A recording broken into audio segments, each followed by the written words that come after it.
ini juga kalau kita tengok ada satu video, satu audio telah tersebar. Kalau saya boleh siarkan audio tersebut, saya harap boleh dengar lah. Kita dengar sama-sama audio tersebut. Ini Ustaz Zawawi ni cakap.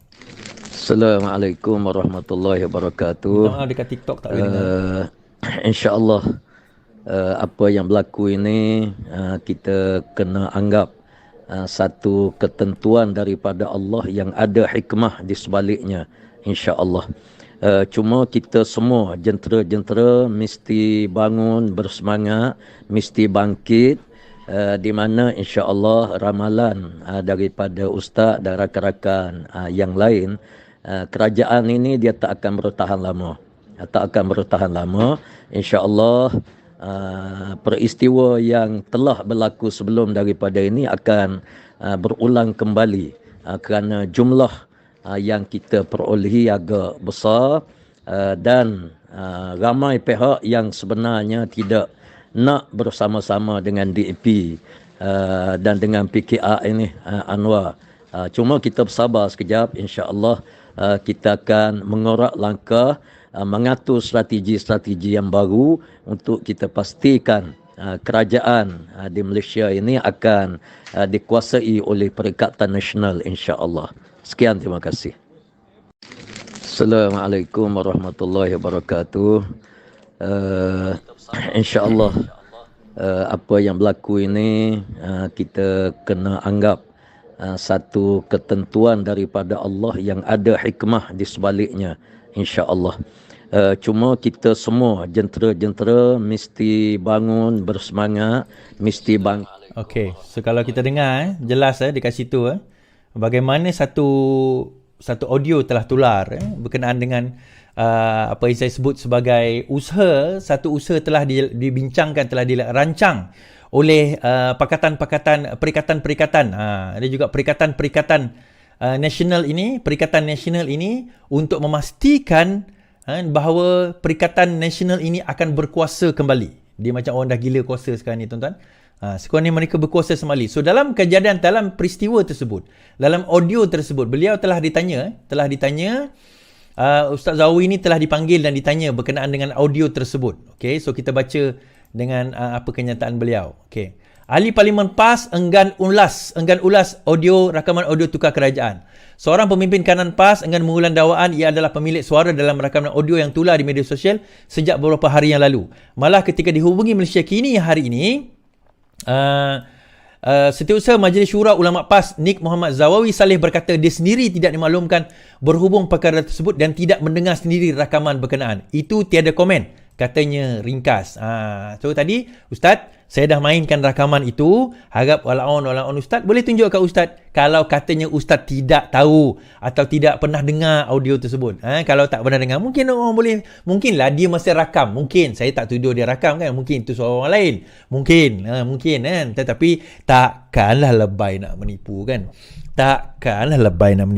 Paling-paling Ning Abdul dulu dia mengaku itu suara dia kan. Takkanlah lebay nak menipu. Tak baik, berdosa menipu ni kan. Ngaku je lah. Apa nak malu nak mengaku? Ngaku je. Kan senang kalau nak mengaku. Tak susah, betul? Teruskan mengaku. Apa nak susah nak mengaku bahawa anda lah yang di dalam suara tersebut. So akhirnya dia sendiri tak mengaku bahawa itu adalah suara dia. Kerana apa, tuan-tuan? Sekarang ini dia nak mainkan isu ni macam mana?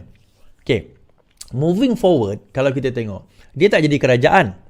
Okay. Kalau 5 tahun ni dah jadi kerajaan, PAS nanti nak kekalkan negeri-negeri itu di bawah negeri pembangkang macam mana? Itu yang pertama. Kedua, nak menghadapi pilihan raya PRU16 nak dapat dana daripada mana? Anwar Musa sendiri kata dia pergi rumah Anwar Musa dalam interview dia kata dia pergi rumah Muhyiddin Yassin minta tolong pasal Sabah. Muhyiddin dia kata dekat rumah dia keluar puluh juta untuk bagi dekat Anwar Musa. Kalau Anwar Musa UMNO dia boleh bagi, takkan dia tak boleh bagi dengan PAS? Kan? Jadi tak pelik lah kalau dalam PRN ini mereka menang. TikTok berbayar, tuan-tuan. TikTok tu berbayar. Boleh bayar TikTok. Influencer yang mana TikTok ada ratusan ribu jutaan follower, mereka bayar sehingga ratus ribu ringgit. Yang mana follow kita ni tak bayar pun, tuan-tuan. Ni terus terang saya cakap, saya tak bayar. Siapa ada nak bank in RM100,000 kat saya ke? Tak adalah, saya punya follower dekat apa orang kata TikTok tak ramai. Saya tengok tadi dah 15,000 je. So tak ramai lah. Saya tengok dekat dalam YouTube saya pun dalam 80,000 je, tak ramai. Kan?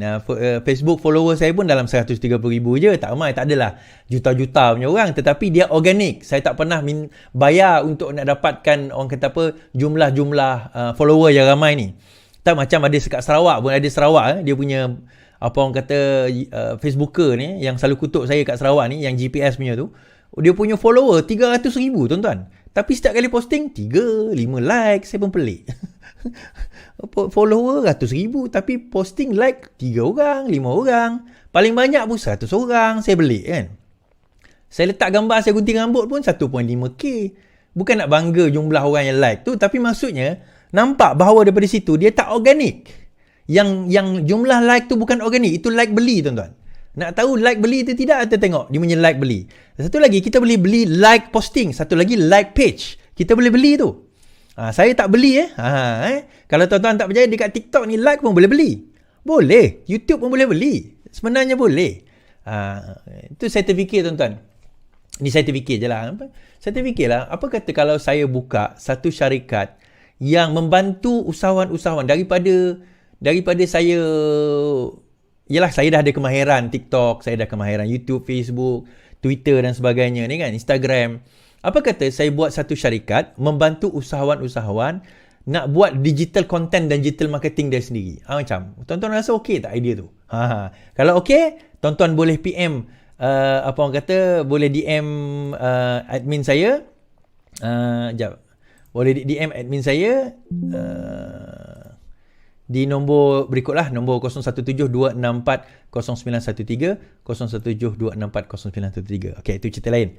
Nanti kita bawa cerita tu. Now, so dikatakan berkemungkinan besar sekarang ini Datuk Seri Anwar Ibrahim, menurut sumber Datuk Seri Anwar Ibrahim tengah pening kepala sebab bagaimana beliau nak mewakilkan satu kabinet yang mewakili Malaysia.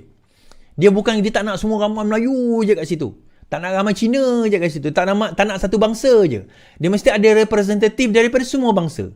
Dia melibatkan Melayu, Cina, India, Iban, Kadazan, wanita, OKU dan juga pelbagai bangsa dan orang kata kepelbagaian di dalam kabinet beliau. Jadi kalau menurut sumber, PM nak kabinet wakil Malaysia, tapi pilihan sekarang ini terhad. Perdana Menteri telah membayangkan kepada rakan gabungannya bahawa dibahas untuk membentuk wajah kabinet yang mewakili wajah-wajah Malaysia. Tetapi menghadapi pilihan terhad kerana realiti kerajaan ni. Ini kerana BN rancak melobi supaya pengurusinya Ahmad Zahid Hamidi yang menghadapi perbicaraan rasuah dilantik sebagai TPM. Anwar berkongsi cabarannya untuk membentuk kabinet ketika mempengerusikan Majlis PH pada Isnin. Menurut Timbalan Presiden Aman Nassaluddin Ayub, mesyuarat itu tidak membincangkan secara khusus mengenai pembentukan kabinet Anwar. Dia berkata demikian ketika ditanya, terdapat pemimpin PH menuntut jawatan kabinet? Jika terdapat pemimpin PH menuntut jawatan kabinet atau sekiranya ada sebarang bantahan terhadap kemungkinan pelantikan Zahid. Kami tidak membincangkan kabinet baru. Anwar membuka mesyuarat dengan memberi taklimat kepada kami tentang apa yang telah berlaku setakat ini, kata Salahuddin. Salahuddin berkata pelantikan kabinet adalah hak prerogatif Perdana Menteri dan dia menjangkakan akan ada pengumuman esok. Tidak ada seorang pun daripada kami, iaitu pemimpin PH, yang mempunyai petunjuk. Tapi saya fikir itu adalah perkara biasa bagi mana-mana Perdana Menteri. Begitu juga Mahathir ketika membentuk kabinetnya, kata Salahuddin. Parti Komunis PH katanya hanya mampu namakan calon menteri dan tidak menuntut jawatan tertentu. Perlu tumpang. Sumber yang rapat dengan kepimpinan PH berkata mesyuarat Majlis Presiden gabungan itu kebanyakan bersisar mengenai urusan organisasi. Namun, kata sumber lagi, Anwar juga menyatakan kebimbangan tentang pilihan terhad yang dia ada dalam mengawal pencalonan oleh rakan kongsi PH. UMNO ada cara tersendiri, GPS cara sendiri. Jadi PH perlu super duper akomodatif, kata sumber itu. Now, cabaran utama sebenarnya adalah bagi menempatkan siapa yang paling sesuai di posisi yang mana untuk parti yang mana. Kita tahu memang Barisan Nasional nak melobi Zahid menjadi timbalan Perdana Menteri. Isunya adalah beliau sekarang ini berhadapan dengan kes. Kalau beliau berhadapan dengan kes, kemudian diletakkan jawatan tertinggi, dia akan jadi satu tamparan kepada Kabinet Anwar Ibrahim. Itu antara persoalan yang nak kena ditimbang. Seorang kedua terbaik sebenarnya adalah Tok Mat untuk dilantik sebagai timbalan Perdana Menteri. Kemudian daripada GPS, kena dilantik daripada seorang yang bukan Melayu. Namun begitu di dalam JPS itu sendiri timbul persoalan. Kerana macam Fadilah umpamanya adalah orang yang mempunyai jawatan tertinggi. Tetapi dia Melayu. Takkan kabinet semua Melayu. Kena lantik seorang wakil Sabah Sarawak yang terdiri daripada bukan Melayu. Presiden, Perdana Menteri dah Melayu. TPM pertama atau TPM yang mewakili Semenanjung dah Melayu. Kenalah TPM Sabah Sarawak ni mewakili bukan Melayu. So, terbaik dalam pilihan tu ada yang mencadangkan Alexander Nantalinggi, bekas Menteri KPDN HCP sebagai timbalan Perdana Menteri. Ada cadangan tersebut daripada GPS ataupun beberapa nama yang lain yang bukan terdiri daripada bangsa Melayu. Okey. Tapi kena datang daripada GPS. Ada jugalah secara nakal sebut kenapa tak lantik William Wong Yin umpamanya. Okey, itu cerita lain lah kan. Alright, tapi ini antara conundrum sekarang ini yang nak diperbincang, nak dilihat. Itu daripada segi struktur timbalan Perdana Menteri. Kemudian kita kena tengok struktur menteri kementerian. Ada kemungkinan bahawa hanya lebih kurang 4 ke 5 kerusi bagi satu parti maksimum. 4 ke 5 kerusi bagi satu parti maksimum. Saya bagi contoh. Katakanlah PKR dapat 5 kerusi, BN dapat 4 kerusi, dah 9. Sorry, bukan PKR. Pakatan Harapan dapat 5 kerusi. BN dapat apa orang kata 4 kerusi. BN Barisan Nasional 4 kerusi. GPS 3 kerusi katakan. Kemudian itu dah 5, 9, 10, 11, 12. 12 kemudian 13, 14, 15, 20 mungkin another 7, 8 apa nama? Sorry, saya ulang balik. 4 daripada PKR. 4 daripada 4, 8, 12, 4, 8 daripada PKR dengan DAP, kemudian 3 daripada Amanah, 11, 1 daripada Muda, 12, okey. Kemudian daripada Barisan Nasional berkemungkinan akan dapat 4. Okey, 4. So 4 dekat situ, so mereka akan dapat lebih kurang 12, 13, 14, 16. Kemudian 4 lagi untuk parti-parti yang lain, parti-parti kecil yang lain. So 20. So 20 kementerian. Ini ada kemungkinan 20 kementerian. Kemudian lepas tu yang lain tu timbalan menteri lah. Ada kemungkinan. Kalau sekiranya nak ditingkatkan sekalipun 30 kepada PKR lebih kurang dalam 5, DAP 5, Amanah 4, kemudian Barisan Nasional 5, kemudian diikuti oleh GPS 4 dan seterusnya. So portion dia macam tu. Kan? Kalau pembahagian dia lebih kurang macam tu. Kalau nak menteri penuh. Diikuti oleh timbalan menteri. Timbalan menteri itu dia tak kisah sangat. Kita boleh bagi sewajarnya. Tetapi yang ini. Kemudian kita kena bahagi pula ikut komposisi macam saya sebut tadi. Kita kena ada pelbagai bangsa. Kita kena ada apa orang kata representasi daripada wanita. Kita kena ada representasi daripada golongan muda, representasi daripada Sabah dan Sarawak, representasi daripada golongan contohnya orang kelainan upaya contohnya. Itu mungkin lantikan senator umpamanya. So perkara-perkara sebegini yang kena dipertimbangkan oleh Datuk Seri Anwar Ibrahim sebelum membentuk kabinet. Dalam masa dia tak nak membentuk kabinet yang terlalu besar, dia tak nak juga membentuk kabinet yang tidak seimbang. So bagi saya, kalau tanya saya ada pendapat saya sendirilah dalam soal itu. Sebab ini kerajaan Datuk Seri Anwar Ibrahim. So beliau kena menimbangkan perkara tersebut sedemikian. Dan yang paling mencabar sekarang ini adalah sama ada itu akan memuaskan hati semua orang.